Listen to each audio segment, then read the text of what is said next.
Have you ever acted like you were fine when you were being treated badly, but inside you weren't fine at all?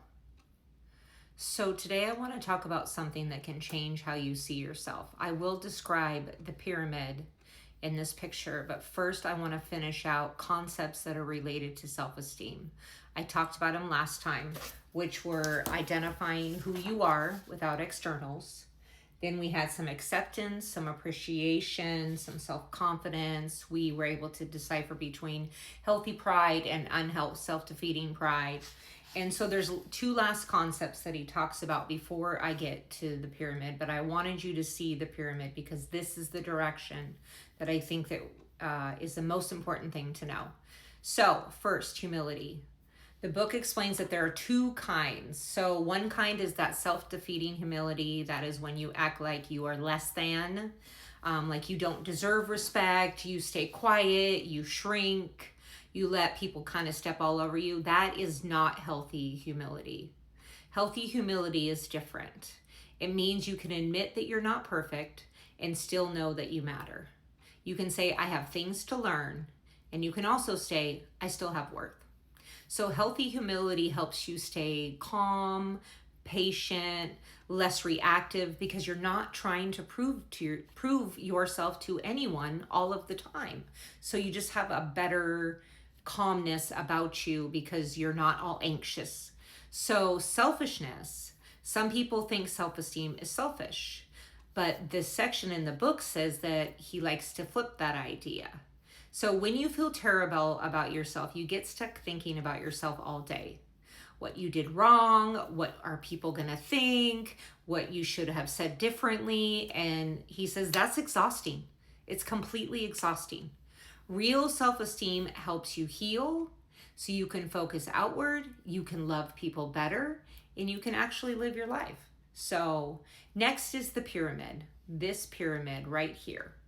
So the pyramid is to show how self-esteem is built on three foundations. So at the bottom, you will see the number one foundation, and that's where the book is going to roll into next, is unconditional worth. Then the second thing we're going to build on in the book is love. Self-love, how you love other people, how you protect yourself in relationships and things like that. Then the third part is the growing part. And then that's how we get to self-esteem. So it really isn't, oh, I want to build self-esteem. Let me just move up the ladder and go straight for that. Because you will meet people all the time that will tell you, I used to have such great self-esteem and I don't know what happened.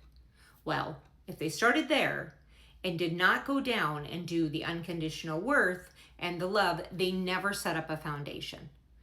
They never set up a foundation. And then the growing, that section right there that says growing, that's where we start to grow and we start to identify things that we can work on. So lastly, I want to go over a cost benefit analysis. So a couple of questions that I have for you before I jump into the cost benefit analysis is, what are the advantages to self-dislike and what are the disadvantages? So I want you to kind of think about that today and see if you can come up with any on your own. You can either drop them in the comments, you could write them down somewhere. But I wanted to introduce you to the pyramid because now that we have discussed some of the things that play into self-esteem, now the book is going to shift and we're going to go into a whole new chapter. And so the chapter we're going into is the reality of unconditional human worth. That is what we're going to focus on because there's a lot of things that people think about worth. And it's interesting to find out that we were all born with infinite and eternal worth. It's just somewhere along the lines, there was this beautiful little, kind of diamond inside of you of worth when you were born. And you didn't feel unworthy when you were little. And somewhere along the lines, it's gotten scratched up and fogged up, and you almost can't even see that diamond anymore. So we'll be rolling into that. So I'll come back later tonight and give you some of the advantages of self-dislike and some of the disadvantages. Because if we think about it, there's a reason that you've been hanging on to this for as long as you've been hanging on to it. So I hope everybody has a great day. I'll touch base later tonight.